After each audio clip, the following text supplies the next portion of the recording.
Hi viewers, welcome to my dream creations.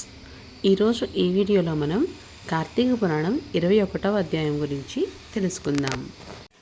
ముందు భాగంలో చెప్పుకున్న విధంగా యుద్ధానికి సిద్ధమై వచ్చిన పురంజయునకు కాంబోజాది భూపాలకులకు భయంకరమైన యుద్ధం జరిగింది.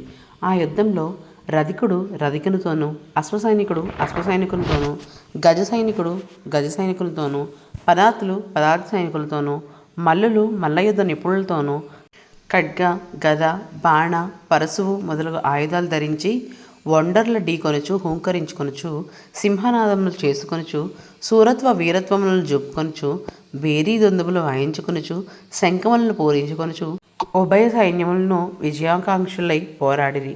ఆ రణభూమి నిందు చూసినను విరిగిన రథపు గుట్టలు, తెగిన మొండెములు, తొడలు, తలలు, చేతులు హాహాకారములతో దీనావస్థలో వినిపిస్తున్న ఆక్రందనలు, పర్వతాల వలె పడి ఉన్న ఏనుగుల మరియు గుర్రముల కళేవరముల దృశ్యములే. ఆ మహాయుద్ధమున వీరత్వమును చూపి చనిపోయిన ప్రాణులను తీసుకుని వెళ్ళడానికి దేవదూతలు పుష్పక విమానంపై వచ్చి ఉన్నారు. అటువంటి భయంకరమైన యుద్ధము సూర్యాస్తమయ సమయం వరకు జరిగింది. కాంబోజాది భూపాలుల సైన్యము చాలా నష్టపోయాను. అయినను 3 అక్షోహిణులున్న పురంజయుని సైన్యమును అతి సాహసంతో పట్టుదలతో ఓడించింది. పెద్ద సైన్యమున్నను పురంజయునికి అపజయమే కలిగెను. దానితో పురంజయుడు రహస్య మార్గమున శత్రువుల కంటపడకుండా తన గృహానికి పారిపోయాను. బలోపేతులైన శత్రురాజులు రాజ్యమును ఆక్రమించుకున్నారు.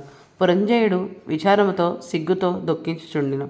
ఆ సమయంలో వశిష్ఠుల వారు వచ్చి పురంజయుని ఊరడించి, రాజా, మొన్నొకసారి నీ వద్దకు వచ్చితని నీవు ధర్మాన్ని తప్పినావు. నీవు చేస్తున్న దురాచారాలకు అంతులేదు. ఇకనైనను సన్మార్గుడవయ్యి ఉండమని హెచ్చరించితని. అప్పుడు నా మాట వినలేదు. నీవు భగవంతుని సేవింపక అధర్మ ప్రవర్తనుడవై ఉన్నందునే ఈ యుద్ధమున ఓడి రాజ్యమును శత్రువులకు అప్పగించితివి. ఇప్పటికైనా నా మాటలు ఆలకింపు.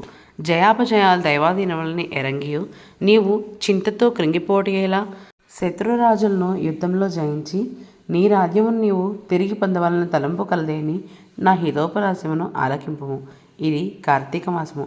రేపు కృత్తికా నక్షత్రంతో కూడిన పౌర్ణమి గాన స్నాన జపాది నిత్యకర్మాలను ఆచరించి దేవాలయమునకు వెళ్ళి దేవుని సన్నిధిని దీపారాధనము చేసి భగవన్నామస్మరణము చేయుచు నాట్యము చేయము.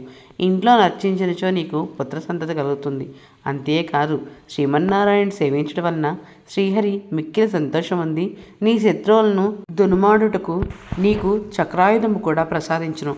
కనుక రేపు అలా చేసిన ఎడల పోగొట్టుకున్న రాజ్యమును తిరిగి పొందగలవు. నీవు అధర్మ ప్రవర్తనుడవై దుష్ట సహవాసం చేయుట చేత కదా నీకు అపజయం కలిగింది.